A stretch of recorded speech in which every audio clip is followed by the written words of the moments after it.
ਖਬਰਾਂ ਦੇਖਣ ਤੋਂ ਪਹਿਲਾਂ ਚੈਨਲ ਨੂੰ ਸਬਸਕ੍ਰਾਈਬ ਕਰਨਾ ਨਾ ਭੁੱਲਣਾ। ਹੋਰ ਤਾਜ਼ਾ ਅਪਡੇਟ ਦੇ ਲਈ ਜੁੜੇ ਰਹੋ ਪ੍ਰਵਾਸੀ ਨਿਊਜ਼ ਦੇ ਨਾਲ। ਕੈਨੇਡਾ ਜਾਣ ਦਾ ਸੁਪਨਾ ਦੇਖ ਰਹੇ ਹਜ਼ਾਰਾਂ ਵਿਦਿਆਰਥੀਆਂ, ਵਰਕ ਪਰਮਿਟ ਹੋਲਡਰਾਂ ਤੇ ਇਮੀਗ੍ਰੇਸ਼ਨ ਉਮੀਦਵਾਰਾਂ ਦੇ ਲਈ ਇੱਕ ਵੱਡੀ ਖਬਰ ਸਾਹਮਣੇ ਆਈ ਹੈ। ਓਨਟਾਰੀਓ ਸਰਕਾਰ ਨੇ ਆਪਣੀ ਪ੍ਰੋਵਿੰਸ਼ੀਅਲ ਇਮੀਗ੍ਰੇਸ਼ਨ ਸਿਸਟਮ ਦੇ ਵਿੱਚ ਵੱਡੇ ਬਦਲਾਅ ਕਰਦੇ ਹੋਏ ਕਈ ਪ੍ਰਸਿੱਧ ਇਮੀਗ੍ਰੇਸ਼ਨ ਸਕੀਮਾਂ ਨੂੰ ਬੰਦ ਕਰ ਦਿੱਤਾ ਹੈ। ਇਸ ਫੈਸਲੇ ਦੇ ਨਾਲ ਕਈ ਲੋਕਾਂ ਦੇ ਭਵਿੱਖ ਨੂੰ ਲੈ ਕੇ ਸਵਾਲ ਖੜੇ ਹੋ ਰਹੇ ਨੇ।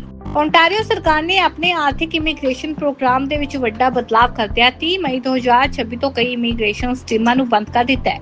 ਇਹ ਬਦਲਾਅ ਓਨਟਾਰੀਓ ਇਮੀਗ੍ਰੈਂਟ ਨੋਮੀਨੀ ਪ੍ਰੋਗਰਾਮ ਯਾਨੀ ਕਿ OINP ਦੇ ਤਹਿਤ ਲਾਗੂ ਕੀਤੇ ਗਏ ਨੇ।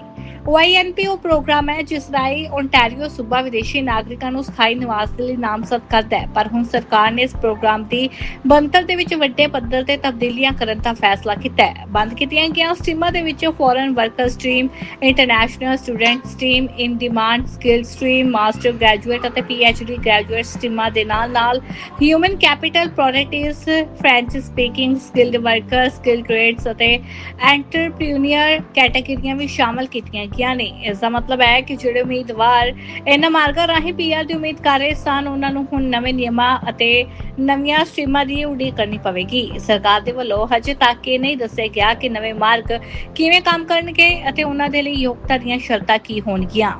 ਦਰਅਸਲ ਇਹ ਕਦਮ ਦਸੰਬਰ 2025 ਦੇ ਵਿੱਚ ਪੇਸ਼ ਕੀਤੇ ਗਏ ਸੁਧਾਰ ਪ੍ਰਸਤਾਵਾਂ ਦਾ ਹਿੱਸਾ ਹੈ। ਓਨਟਾਰੀਓ ਸਰਕਾਰ ਇੱਕ ਨਵਾਂ ਅਤੇ ਸਰਲ ਇਮੀਗ੍ਰੇਸ਼ਨ ਮਾਡਲ ਲਿਆਉਣਾ ਚਾਹੁੰਦੀ ਹੈ, ਜਿਸ ਦੇ ਤਹਿਤ ਮੌਜੂਦਾ ਜੋਬ ਆਫਰ ਆਧਾਰਿਤ ਸਟ੍ਰੀਮਾਂ ਨੂੰ ਇਕੱਠਾ ਕਰਕੇ ਇੱਕ ਨਵਾਂ ਪ੍ਰੋਗਰਾਮ ਬਣਾਇਆ ਜਾਵੇਗਾ। ਪ੍ਰਸਤਾਵਿਤ ਯੋਜਨਾ ਮੁਤਾਬਕ ਉੱਚ ਹੁਨਰ ਵਾਲੇ ਪੇਸ਼ਾ ਅਤੇ ਲੇਬਰ ਦੀ ਘਾਟ ਵਾਲੇ ਖੇਤਰਾਂ ਦੇ ਲਈ ਵੱਖ-ਵੱਖ ਟਰੈਕ ਬਣਾਏ ਜਾਣਗੇ। ਇਸ ਤੋਂ ਇਲਾਵਾ ਸਿਹਤ ਸੰਭਾਲ, ਉਦਯੋਗਪਤੀ ਅਤੇ ਅਸਾਧਾਰਨ ਪ੍ਰਤਿਭਾ ਵਾਲੇ ਲੋਕਾਂ ਦੇ ਲਈ ਵੀ ਖਾਸ ਸਟ੍ਰੀਮਾਂ ਲਿਆਂਦੀਆਂ ਜਾਣ ਦੀ ਗੱਲ ਕਹੀ ਗਈ ਹੈ। ਹਾਲਾਂਕਿ ਸਰਕਾਰ ਨੇ ਹਜੇ ਤੱਕ ਇਹ ਸਪਸ਼ਟ ਨਹੀਂ ਕੀਤਾ ਕਿ ਯੋਜਨਾ ਕਦੋਂ ਲਾਗੂ ਹੋਵੇਗੀ ਅਤੇ ਇਸ ਦਾ ਅੰਤਿਮ ਢਾਂਚਾ ਕੀ ਹੋਵੇਗਾ। ਉਧਰ ਜਿਨ੍ਹਾਂ ਲੋਕਾਂ ਨੇ 30 ਮਈ 2026 ਤੋਂ ਪਹਿਲਾਂ ਆਪਣੀਆਂ ਅਰਜ਼ੀਆਂ ਜਮ੍ਹਾਂ ਕਰਵਾ ਦਿੱਤੀਆਂ ਨੇ, ਉਹਨਾਂ ਲਈ ਰਾਹਤ ਦੀ ਖਬਰ ਹੈ। ਓਨਟਾਰੀਓ ਸਰਕਾਰ ਨੇ ਸਾਫ਼ ਕੀਤਾ ਕਿ ਪਹਿਲਾਂ ਜਮ੍ਹਾਂ ਹੋਈਆਂ ਸਾਰੀਆਂ ਅਰਜ਼ੀਆਂ ਦੀ ਪ੍ਰਕਿਰਿਆ ਪੁਰਾਣੇ ਨਿਯਮਾਂ ਦੇ ਆਧਾਰ ਤੇ ਹੀ ਜਾਰੀ ਰਹੇਗੀ ਤੇ ਇਸ ਦੇ ਨਾਲ ਹੀ ਨੌਕਰੀ ਦੀ ਪੇਸ਼ਕਸ਼ ਆਧਾਰਿਤ ਐਕਸਪ੍ਰੈਸ਼ਨ ਆਫ ਇੰਟਰਸਟ ਯਾਨੀ ਕਿ EOI ਪ੍ਰੋਫਾਈਲ ਉਹ INP ਪੂਲ ਦੇ ਵਿੱਚ ਸਰਗਰਮ ਰਹਿਣਗੀਆਂ ਅਤੇ ਨਵੀਆਂ ਰਜਿਸਟ੍ਰੇਸ਼ਨ ਵੀ ਸਵੀਕਾਰ ਕੀਤੀਆਂ ਜਾਣਗੀਆਂ। ਸਰਕਾਰ ਨੇ ਕੁਝ ਨਵੇਂ ਨਿਯਮ ਵੀ ਸ਼ਾਮਲ ਕੀਤੇ ਨੇ, ਜਿਨ੍ਹਾਂ ਦੇ ਤਹਿਤ ਭਵਿੱਖ ਦੇ ਵਿੱਚ ਜੋਬ ਆਫਰ ਆਧਾਰਿਤ ਸਟ੍ਰੀਮਾਂ ਦੇ ਲਈ ਬਿਨੈਕਾਰਾਂ ਨੂੰ ਅਜਿਹੇ ਮਾਲਕ ਦੀ ਲੋੜ ਹੋਵੇਗੀ ਜੋ OINP ਦੇ ਅਧਿਕਾਰਤ ਐਮਪਲੋਇਰ ਪੋਰਟਲ ਦੇ ਵਿੱਚ ਰਜਿਸਟਰਡ ਹੋਵੇ। ਇਸ ਤੋਂ ਇਲਾਵਾ OINP ਡਾਇਰੈਕਟਰ ਨੂੰ ਖਾਸ ਲੇਬਰ ਮਾਰਕੀਟ ਦੀਆਂ ਲੋੜਾਂ ਮੁਤਾਬਕ ਟਾਰਗੇਟਡ ਡਰਾ ਕਰਨ ਅਤੇ ਚੁਣੇ ਹੋਏ ਉਮੀਦਵਾਰਾਂ ਨੂੰ ਸੱਦੇ ਭੇਜਣ ਦਾ ਅਧਿਕਾਰ ਵੀ ਜਾਰੀ ਰਹੇਗਾ। ਫਿਲਹਾਲ ਓਨਟਾਰੀਓ ਦੀਆਂ ਇਹਨਾਂ ਤਬਦੀਲੀਆਂ ਨੇ ਕਈ ਉਮੀਦਵਾਰਾਂ ਨੂੰ ਉਲਝਣ ਦੇ ਵਿੱਚ ਪਾ ਦਿੱਤਾ ਹੈ ਅਤੇ ਹੁਣ ਸਭ ਦੀਆਂ ਨਜ਼ਰਾਂ ਸਰਕਾਰ ਦੇ ਵੱਲੋਂ ਆਉਣ ਵਾਲੇ ਨਵੇਂ ਇਮੀਗ੍ਰੇਸ਼ਨ ਮਾਰਗਾਂ ਅਤੇ ਯੋਗਤਾ ਨਿਯਮਾਂ ਤੇ ਟਿਕੀਆਂ ਹੋਈਆਂ ਨੇ। ਜਿਵੇਂ ਹੀ ਇਸ ਸੰਬੰਧੀ ਕੋਈ ਨਵੀਂ ਜਾਣਕਾਰੀ ਸਾਹਮਣੇ ਆਵੇਗੀ, ਅਸੀਂ ਤੁਹਾਨੂੰ ਸਭ ਤੋਂ ਪਹਿਲਾਂ ਅਪਡੇਟ ਕਰਾਂਗੇ।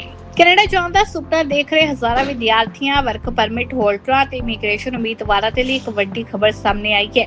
ਓਨਟਾਰੀਓ ਸਰਕਾਰ ਨੇ ਆਪਣੀ ਪ੍ਰੋਵਿੰਸ਼ੀਅਲ ਇਮੀਗ੍ਰੇਸ਼ਨ ਸਿਸਟਮ ਦੇ ਵਿੱਚ ਵੱਡੇ ਬਦਲਾਅ ਕਰਦੇ ਹੋਏ ਕਈ ਪ੍ਰਸਿੱਧ ਇਮੀਗ੍ਰੇਸ਼ਨ ਸਕੀਮਾਂ ਨੂੰ ਬੰਦ ਕਰ ਦਿੱਤਾ ਹੈ। ਇਸ ਫੈਸਲੇ ਦੇ ਨਾਲ ਕਈ ਲੋਕਾਂ ਦੇ ਭਵਿੱਖ ਨੂੰ ਲੈ ਕੇ ਸਵਾਲ ਖੜੇ ਹੋ ਰਹੇ ਨੇ। ਓਨਟਾਰੀਓ ਸਰਕਾਰ ਨੇ ਆਪਣੇ ਆਰਥਿਕ ਇਮੀਗ੍ਰੇਸ਼ਨ ਪ੍ਰੋਗਰਾਮ ਦੇ ਵਿੱਚ ਵੱਡਾ ਬਦਲਾਅ ਕਰਦਿਆਂ 30 ਮਈ 2026 ਤੋਂ ਕਈ ਇਮੀਗ੍ਰੇਸ਼ਨ ਸਕੀਮਾਂ ਨੂੰ ਬੰਦ ਕਰ ਦਿੱਤਾ ਹੈ।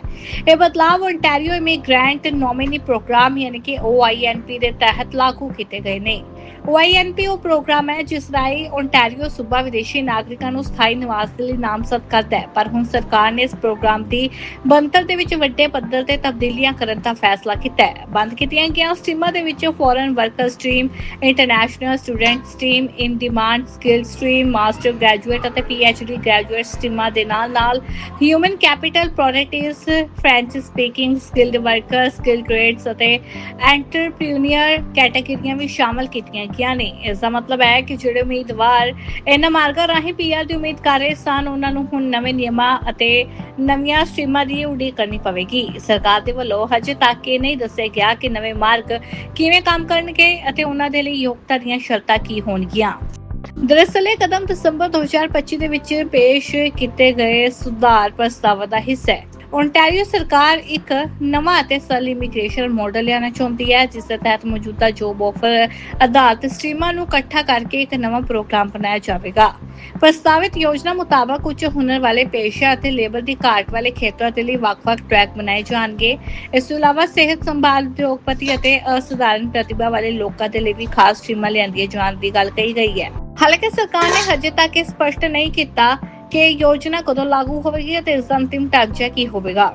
ਉਧਰ ਜਿਨ੍ਹਾਂ ਲੋਕਾਂ ਨੇ 30 ਮਈ 2026 ਤੋਂ ਪਹਿਲਾਂ ਆਪਣੀਆਂ ਅਰਜ਼ੀਆਂ ਜਮ੍ਹਾਂ ਕਰਵਾ ਦਿੱਤੀਆਂ ਨੇ, ਉਹਨਾਂ ਲਈ ਰਾਹਤ ਦੀ ਖਬਰ ਹੈ।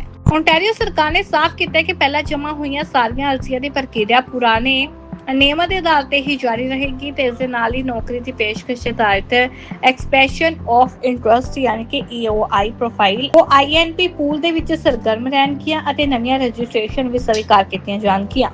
ਸਰਕਾਰ ਨੇ ਕੁਝ ਨਵੇਂ ਨਿਯਮ ਵੀ ਸ਼ਾਮਲ ਕੀਤੇ ਨੇ, ਜਿਨ੍ਹਾਂ ਦੇ ਤਹਿਤ ਭਵਿੱਖ ਦੇ ਵਿੱਚ ਜੋਬ ਆਫਰ ਆਧਾਰਿਤ ਸਟਰੀਮਾਂ ਦੇ ਲਈ ਬਿਨੇਕਾਰ ਨੂੰ ਅਜਿਹੇ ਮਾਲਕ ਦੀ ਲੋੜ ਹੋਵੇਗੀ ਜੋ OINP ਦੇ ਅਧਿਕਾਰਤ ਐਮਪਲੋਇਰ ਪੋਰਟਲ ਦੇ ਵਿੱਚ ਰਜਿਸਟਰਡ ਹੋਵੇ। ਇਸ ਤੋਂ ਇਲਾਵਾ OINP ਡਾਇਰੈਕਟਰ ਨੂੰ ਖਾਸ ਲੇਬਰ ਮਾਰਕੀਟ ਦੀਆਂ ਲੋੜਾਂ ਮੁਤਾਬਕ ਟਾਰਗੇਟਡ ਡਰਾ ਕਰਨ ਅਤੇ ਚੁਣੇ ਹੋਏ ਉਮੀਦਵਾਰਾਂ ਨੂੰ ਸੱਦੇ ਭੇਜਣ ਦਾ ਅਧਿਕਾਰ ਵੀ ਜਾਰੀ ਰਹੇਗਾ। ਫਿਲਹਾਲ ਓਂਟਾਰੀਓ ਦੀਆਂ ਇਹਨਾਂ ਤਬਦੀਲੀਆਂ ਨੇ ਕਈ ਉਮੀਦਵਾਰਾਂ ਨੂੰ ਉਲਝਣ ਦੇ ਵਿੱਚ ਪਾ ਦਿੱਤਾ ਹੈ ਅਤੇ ਹੁਣ ਸਭ ਦੀਆਂ ਨਜ਼ਰਾਂ ਸਰਕਾਰ ਦੇ ਵੱਲੋਂ ਆਉਣ ਵਾਲੇ ਨਵੇਂ ਇਮੀਗ੍ਰੇਸ਼ਨ ਮਾਰਕਾਂ ਅਤੇ ਯੋਗਤਾ ਨਿਯਮਾਂ ਤੇ ਟਿਕੀਆਂ ਹੋਈਆਂ ਨੇ। ਜਿਵੇਂ ਹੀ ਇਸ ਸੰਬੰਧੀ ਕੋਈ ਨਵੀਂ ਜਾਣਕਾਰੀ ਸਾਹਮਣੇ ਆਵੇਗੀ, ਅਸੀਂ ਤੁਹਾਨੂੰ ਸਭ ਤੋਂ ਪਹਿਲਾਂ ਅਪਡੇਟ ਕਰਾਂਗੇ। ਕੈਨੇਡਾ ਜਾਣ ਦਾ ਸੁਪਨਾ ਦੇਖ ਰਹੇ ਹਜ਼ਾਰਾਂ ਵਿਦਿਆਰਥੀਆਂ, ਵਰਕ ਪਰਮਿਟ ਹੋਲਡਰਾਂ ਤੇ ਇਮੀਗ੍ਰੇਸ਼ਨ ਉਮੀਦਵਾਰਾਂ ਦੇ ਲਈ ਇੱਕ ਵੱਡੀ ਖਬਰ ਸਾਹਮਣੇ ਆਈ ਹੈ। ਓਂਟਾਰੀਓ ਸਰਕਾਰ ਨੇ ਆਪਣੀ ਪ੍ਰੋਵਿੰਸ਼ੀਅਲ ਇਮੀਗ੍ਰੇਸ਼ਨ ਸਿਸਟਮ ਦੇ ਵਿੱਚ ਵੱਡੇ ਬਦਲਾਅ ਕਰਦੇ ਹੋਏ ਕਈ ਪ੍ਰਸਿੱਧ ਇਮੀਗ੍ਰੇਸ਼ਨ ਸਟਰੀਮਾਂ ਨੂੰ ਬੰਦ ਕਰ ਦਿੱਤਾ ਹੈ। ਇਸ ਫੈਸਲੇ ਦੇ ਨਾਲ ਕਈ ਲੋਕਾਂ ਦੇ ਭਵਿੱਖ ਨੂੰ ਲੈ ਕੇ ਸਵਾਲ ਖੜੇ ਹੋ ਰਹੇ ਨੇ। ਓਂਟਾਰੀਓ ਸਰਕਾਰ ਨੇ ਆਪਣੇ ਆਰਥਿਕ ਇਮੀਗ੍ਰੇਸ਼ਨ ਪ੍ਰੋਗਰਾਮ ਦੇ ਵਿੱਚ ਵੱਡਾ ਬਦਲਾਅ ਕਰਦਿਆਂ 30 ਮਈ 2026 ਤੋਂ ਕਈ ਇਮੀਗ੍ਰੇਸ਼ਨ ਸਟਰੀਮਾਂ ਨੂੰ ਬੰਦ ਕਰ ਦਿੱਤਾ ਹੈ।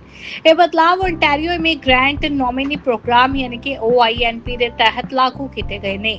OINP ਉਹ ਪ੍ਰੋਗਰਾਮ ਹੈ ਜਿਸ ਰਾਹੀਂ ਓਂਟਾਰੀਓ ਸੂਬਾ ਵਿਦੇਸ਼ੀ ਨਾਗਰਿਕਾਂ ਨੂੰ ਸਥਾਈ ਨਿਵਾਸ ਦੇ ਲਈ ਨਾਮਜ਼ਦ ਕਰਦਾ ਹੈ, ਪਰ ਹੁਣ ਸਰਕਾਰ ਨੇ ਇਸ ਪ੍ਰੋਗਰਾਮ ਦੀ ਬਣਤਰ ਦੇ ਵਿੱਚ ਵੱਡੇ ਪੱਧਰ ਤੇ ਤਬਦੀਲੀਆਂ ਕਰਨ ਦਾ ਫੈਸਲਾ ਕੀਤਾ ਹੈ। ਬੰਦ ਕੀਤੀਆਂ ਗਈਆਂ ਸਟਰੀਮਾਂ ਦੇ ਵਿੱਚ foreign worker stream, international student stream, in demand skill stream, master graduate ਅਤੇ PhD ਗ੍ਰੈਜੂਏਟ ਸਟਰੀਮਾਂ ਦੇ ਨਾਲ human capital productives, French speaking skilled worker, skill trades ਅਤੇ ਐਂਟਰਪ੍ਰੀਨਿਅਰ ਕੈਟਾਗਰੀਆਂ ਵੀ ਸ਼ਾਮਲ ਕੀਤੀਆਂ ਨੇ। ਇਸ ਦਾ ਮਤਲਬ ਹੈ ਕਿ ਜਿਹੜੇ ਉਮੀਦਵਾਰ ਇਹਨਾਂ ਮਾਰਗਾਂ ਰਾਹੀਂ PR ਦੀ ਉਮੀਦ ਕਰ ਰਹੇ ਸਨ, ਉਹਨਾਂ ਨੂੰ ਹੁਣ ਨਵੇਂ ਨਿਯਮਾਂ ਅਤੇ ਨਵੀਆਂ ਸਟਰੀਮਾਂ ਦੀ ਉਡੀਕ ਕਰਨੀ ਪਵੇਗੀ। ਸਰਕਾਰ ਦੇ ਵੱਲੋਂ ਹਜੇ ਤੱਕ ਇਹ ਨਹੀਂ ਦੱਸਿਆ ਗਿਆ ਕਿ ਨਵੇਂ ਮਾਰਗ ਕਿਵੇਂ ਕੰਮ ਕਰਨਗੇ ਅਤੇ ਉਹਨਾਂ ਦੇ ਲਈ ਯੋਗਤਾ ਦੀਆਂ ਸ਼ਰਤਾਂ ਕੀ ਹੋਣਗੀਆਂ। ਦਰਅਸਲ ਇਹ ਕਦਮ ਦਸੰਬਰ 2025 ਦੇ ਵਿੱਚ ਪੇਸ਼ ਕੀਤੇ ਗਏ ਸੁਧਾਰ ਪ੍ਰਸਤਾਵਾਂ ਦਾ ਹਿੱਸਾ ਹੈ। ਓਂਟਾਰੀਓ ਸਰਕਾਰ ਇੱਕ ਨਵਾਂ ਅਤੇ ਸਰਲ ਇਮੀਗ੍ਰੇਸ਼ਨ ਮਾਡਲ ਲਿਆਉਣਾ ਚਾਹੁੰਦੀ ਹੈ, ਜਿਸ ਦੇ ਤਹਿਤ ਮੌਜੂਦਾ ਜੋਬ ਆਫਰ ਆਧਾਰਿਤ ਸਟਰੀਮਾਂ ਨੂੰ ਇਕੱਠਾ ਕਰਕੇ ਇੱਕ ਨਵਾਂ ਪ੍ਰੋਗਰਾਮ ਬਣਾਇਆ ਜਾਵੇਗਾ। ਪ੍ਰਸਤਾਵਿਤ ਯੋਜਨਾ ਮੁਤਾਬਕ ਉੱਚ ਹੁਨਰ ਵਾਲੇ ਪੇਸ਼ਾ ਅਤੇ ਲੇਬਰ ਦੀ ਘਾਟ ਵਾਲੇ ਖੇਤਰਾਂ ਦੇ ਲਈ ਵੱਖ-ਵੱਖ ਟਰੈਕ ਬਣਾਏ ਜਾਣਗੇ। ਇਸ ਤੋਂ ਇਲਾਵਾ ਸਿਹਤ ਸੰਭਾਲ, ਉਦਯੋਗਪਤੀ ਅਤੇ ਅਸਾਧਾਰਨ ਪ੍ਰਤਿਭਾ ਵਾਲੇ ਲੋਕਾਂ ਦੇ ਲਈ ਵੀ ਖਾਸ ਸਟਰੀਮਾਂ ਲਿਆਂਦੀਆਂ ਜਾਣ ਦੀ ਗੱਲ ਕਹੀ ਗਈ ਹੈ। ਹਾਲਾਂਕਿ ਸਰਕਾਰ ਨੇ ਹਜੇ ਤੱਕ ਇਹ ਸਪਸ਼ਟ ਨਹੀਂ ਕੀਤਾ ਕਿ ਯੋਜਨਾ ਕਦੋਂ ਲਾਗੂ ਹੋਵੇਗੀ ਅਤੇ ਇਸ ਦਾ ਅੰਤਿਮ ਢਾਂਚਾ ਕੀ ਹੋਵੇਗਾ।